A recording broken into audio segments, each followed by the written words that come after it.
Hello and welcome. I will be answering JAMB 2011 Physics Past Question 22. The ground is always cold at night because the A. Sun no longer shines at night. B. Atmosphere reflects the sun's energy at night. C. Atmosphere absorbs the sun's energy at night. D. Earth radiates heat to the atmosphere at night. So I asked for the reason why the ground or the floor is always cold at night or during night time. Now, the simple reason behind this phenomenon is that the earth radiates heat to the atmosphere at night, thereby lowering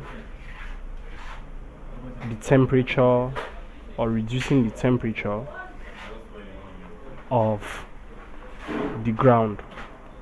So of course, during the daytime the ground would be heated by the sun's energy or the heat from the sun.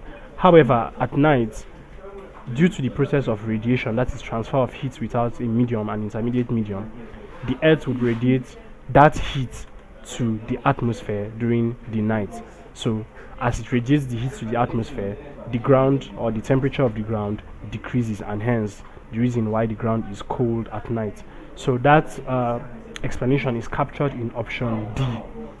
The earth radiates heat to the atmosphere at night. So D is the answer to this question. Thank you, and please subscribe to this channel for more videos and for more past questions and answers.